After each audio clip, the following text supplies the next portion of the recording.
Sa video na to, ituturo ko naman sa inyo kung paano mag-install ng tie switch sa Raider 155. Meron na tayong tutorial sa handwheel switch kung paano natin sa wiringan. So bali dito may ideas, ituturo ko naman sa inyo kung paano mag-install ng tie switch sa Raider 155. Pero bago yan, bago natin ikabit, sasabihin ko muna sa inyo yung kanyang color coding at function ng kanyang mga wires. Ayan. So tara. Ayan mga ideas, sa bago natin wiringan, sasabihin ko muna sa inyo yung kanyang color coding at function ng kanyang mga wires. Dito muna tayo sa right switch. Ang kulay ng wire dito sa ating starter ay itong solid black at blue na may lining na white. Ayan. So itong black na to, hindi ito makonektado dito sa dalawang black wire. Dahil itong dalawang black wire, ito yung sa negative para dito sa ilaw. Yung red wire ay positive ito. At itong positive wire para dito sa ating lead light ng ating switch. Ang red wire na to ay makonektado yan dito sa main supply na solid blue. At itong solid blue, ito yung main supply sa ating park light na brown at blue na may lining na black. Ito yung sa ating park light at sa ating headlight. Ayan, dito yan. Ang park light ay kulay brown. Pagkatapos sa ating source ng ating low and high, pag switch natin itong blue na may lining na black. Pagkatapos ang kanyang main supply, itong solid blue. At makonektado itong red wire at solid blue. So pwede naman i-disconnect nyo sa loob. At so mamaya pakita ko lang sa inyo kung ano yung gawin natin. So itong lead light na to, dito tayo kukuha ng kanyang switch para mag on and off yung ilaw dito. Ayan. Pagkatapos may ideas, itong wire dito sa isang switch, ang kulay ng wire dyan ay dalawang sky blue or light blue. Ayan. Pagkatapos dito, pwede rin gawin natin kill switch. Ang kulay ng wire dito ay dalawang yellow wire. Ayan. So ito yung sa ating right switch. Dito naman tayo sa ating left switch. Ang kulay ng wire sa ating busina ay itong light blue or sky blue at solid black. Ayan. At sa ating signal light, left and right, ang kulay ng wire sa ating signal light, ang kanyang supply para mag-flash, itong brown na may lining na black. At left and right, itong light green at brown. Ayan. Ito yung sa ating signal light. Pagkatapos may ideas sa ating hazard, konektado na yan dito sa loob kapag i-switch na natin sa pag-hazard na yan. Ayan. Low and high, ang kulay ng ating low and high, so ito yung kanyang supply. So ito yung connect natin mamaya dito sa kabilang switch sa right. Yan. Itong blue na may lining na black. Supply na ating low and high. Pagkatapos, ang kulay ng wire sa ating low and high, itong green, low, high, yellow. Pagkatapos, itong dark green, ito yung ating sa passing light. Ito yung kanyang wire. So ito yung sa ating ilaw dito sa ating switch. Yan. Itong red, ito yung kanyang positive at ground itong kanyang black wire. So ayan na mga ideas, yung ating color coding at function dito sa tie switch. At bago rin natin ikabit at wawiringan, sasabihin ko rin sa inyo yung color coding and function ng kanyang stock switch. Ayan. Ito yung kanyang stock switch. Dito tayo sa orange wire. Ito yung accessories wire. Positive, orange wire. Ito yung sa ating busina. At trigger niya yung black na may lining na white. Ayan. Positive trigger yung sa busina ng Raider 150. Pagkatapos may ideas, ito yung ating high beam indicator. So, makikita natin sa dashboard kapag nag-high tayo. Ito yung kanyang sa high beam indicator. Yung violet. Pagkatapos yung kanyang park light, itong gray wire. Ayan. Gray wire. Tapos supply ng ating ilaw, itong yellow wire at yellow na may lining na white. Ayan. So makonektado yan dito na wire sa kanyang supply at on and off. Ayan. Pagkatapos sa ating signal light, itong signal light natin, yung black sa kanyang left at sa kanyang supply, itong light blue at light green yung sa kanyang right signal light. Ayan. Ito yung kanyang color coding at function dito sa kanyang stock switch. At kailangan rin natin mag-ideas ng relay. Kailangan natin ito kasi kapag hindi tayo gagamit, may tendency na mapundi, masira ang inyong headlight. Ayan. Sa dahilan mga ideas na iba yung supply ng park light dito sa ating headlight. Ayan. Battery drive yung sa ating park light at sa supply dito sa ating low and high. So mataas yung voltahe dito na nilalabas niya. So kapag samahin natin yung supply sa ating park light at sa ating headlight, may tendency na mapundi ang inyong headlight. So kaya kailangan natin ng relay. Yan. Masilan talaga mga ideas yung sa switch ng Raider 155 kasi iba yung supply nila at mataas yung binabato na voltahe dito sa low and high. Ayan. So ito na mga ideas, na-connect na natin yung solid blue wire, supply ng ating park light at sa ating headlight. So connect natin dito sa ating starter. Ayan, bali na, ito na yung kanyang positive trigger dito sa kanyang headlight at park light. Ayan. So bali ito, connect natin ito sa accessories wire. Ayan. Itong solid. So ito lang galawin natin. So wala na tayong ibang galawin. At saka ko na ito pakita mga ideas itong sa ating red at black. Ayan. Ito yung sa ground. Ayan. Pakita ko lang sa inyo pag wiring na natin. Ito na muna lang yung galawin natin. Yung solid blue wire, connect natin dito sa black. Dito sa ating starter. Kasi ito yung makonect natin sa kanyang accessories wire. Ayan. So goods ito. At lagyan na natin ng electrical tape.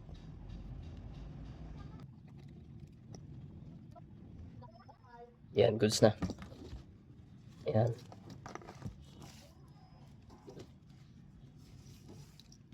Yan, hindi na sakita. Para malinis mga ideas yung ating gawa.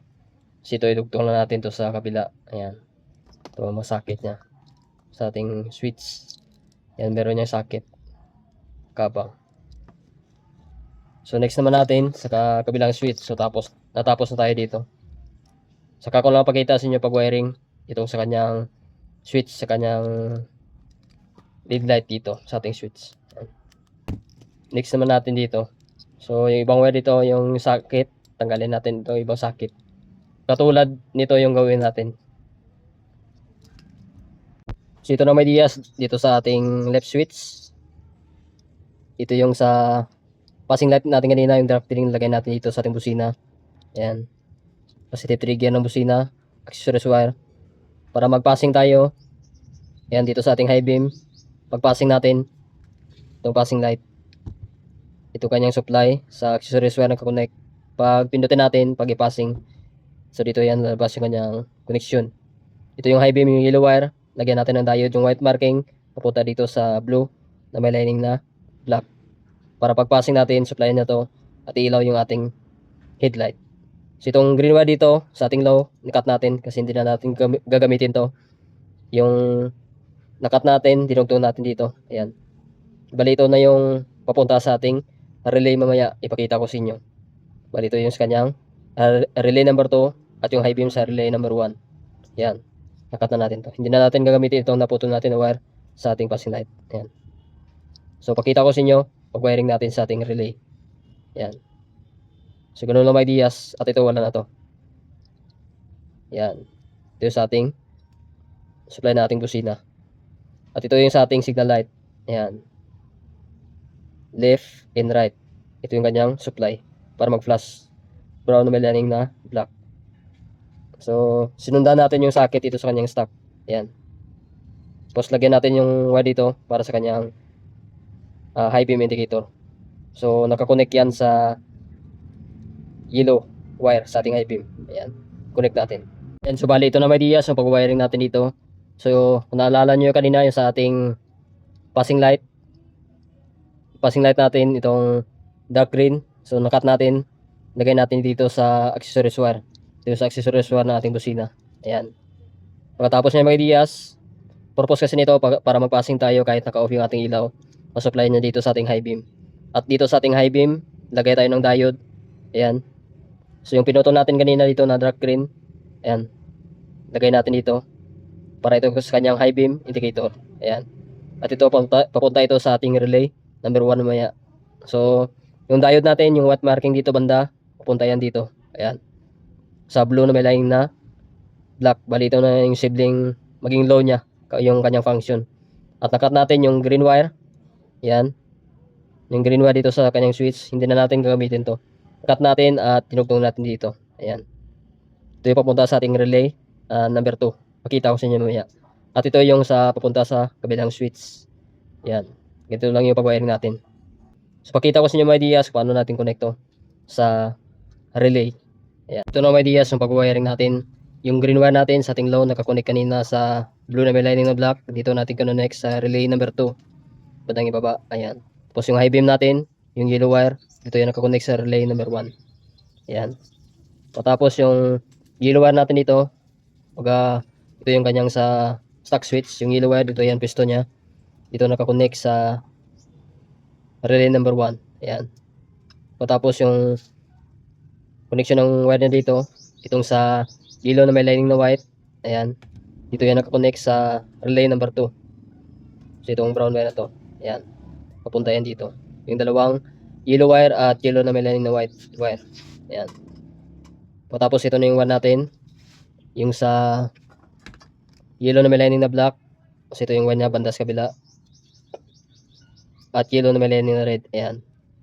Yung yellow, dito yung nakakonect sa relay number 2. At yung relay number 1, yung connection niya sa yellow na may lining na red. Ayan. Ito yung pag-wiring natin. Pagkatapos, yung sa relay number 1 at relay number 2, batang kanan, ibaba ng relay number 1 at batang kanan ng relay number 2, pinagsama natin para ito yung silbing negative trigger dito sa ating relay. Ayan. Baga ito na yung positive trigger, yung sa ating relay, yung sa low at high. So ito na yung low and high at on and off switch natin. Ayan. Ito na yung magte-trigger para maiwasan natin mga ideas, mapundi ating mga ilaw. Ayan. Para ma-separate natin yung sa park light at sa ating high beam indicator. Hindi natin pwede pagsamahin yung high beam indicator natin kasi may tendency na mapundi sa at yung sa ating headlight. Ayan. Organize natin ito kanyang mga wires at pwede na natin itong ikabit sa kanyang motor. So bali ito na may ideas, natapos na natin mawiringan. So nakita nyo na kanina kung ano yung mga color coding at function sa kanyang mga wires. So ito na yung relay natin. Ayan, yung ating pag-organize. Ayan, makonektado na itong dalawang wire na to, yung black at red. Ayan. So pakita ko lang sa inyo paano na natin sa wiringan at ikabit sa kanyang motor. Ayan. Bali dito plug and play na ito. Ayan. So dito na lang para sa switch dito sa ating lead light dito sa ating switch. Ayan. Ito yung gawin nating switch. Yung dalawang yellow wire, pwede rin natin gawin yan kill switch. Ayan. So pakita ko lang sa inyo pag makapit na natin sa kanyang motor. Ayan, so bali ito na may ideas yung sa ating starter, yung blue na may lining na white at kulay black. Nakakonect yung black sa orange wire sa accessories wire. At yung blue na may lining na white nakakonect sa yellow na may lining na green. Ayan. So yun yung trigger ng ating starter. At dito naman mga ideas yung sa sky blue, yung ground ng ating lead light sa ating switch. So kinonect natin dito. At isang paa ng sky blue natin, yan sa switch natin. Ang isang paa niya, i-connect natin ito sa ground. So sa Suzuki, ang ground niya ay black na may lining na white. So pwede rin idugtong natin ito sa ground ng ating relay. Ayan. Connect natin dito sa black na may lining na white. Ayan. At pagkatapos may ideas, yung park light natin, yung kulay brown, yan, lagay natin dito sa kabilang switch, sa left switch natin. So yung sa stock switch niya, kulay gray. So dito yung sa tie switch, kulay brown, kanyang park light. Pagkatapos ito yung kanyang switch, so goods na. So ito na may ideas, try na natin at start natin. So, ito yung kanyang mga switches. Yan. Try natin. Start natin. Yan. Ito yung sa ating park light. Yan, park light. Sa likuran. Sa ating park light. So ito yung mga switch nya. So ito yung sa switch ng ating tie switch. Ayan. Yung kanyang lead light. Umiilaw siya. Ayan. Yung kanyang on off. Yung sa sky blue wire natin kanina. Ayan. Meron siyang on off. Pagkatapos may dias sa hazard natin. Ayan. With indicator. Ayan yung kanyang hazard. Hazard. So good sa ating hazard. So dito sa left and right. Ayan. signal left, signal right. Yan. Pati sa kanyang likuran, umilaw na rin. Yan. Tayo natin, busina. So, palitan ng sunod yung kanyang busina. So, pag dito sa ating headlight, pag iyon na natin, yan, umilaw pa rin yung ating park light. Yan. Naka-low na tayo. Ito yung kanyang high low. Yan. Pag naka-low tayo, meron pa rin yung passing. Ayan. High and low yan. Yan. Pagkatapos ilaw natin at i-passing light natin, meron sa passing light na yan. Passing light. Pagkatapos, pag i-off natin, yan. Lagalan natin sa park light. Yan, naka-off, i-passing light natin. So, kahit naka-off mga ideas, meron sa passing light. Yan. Goods. Passing light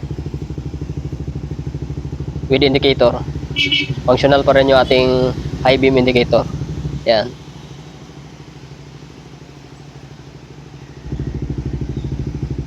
Yan yung ating hazard. So bali ganito lang may ideas kung paano mag-install ng tie switch dito sa Raider 155. Yan, hanggang dito na ating video. At alam niyo kung paano mag-wiring dito sa tie switch. So yan, hanggang dito lang. Peace out.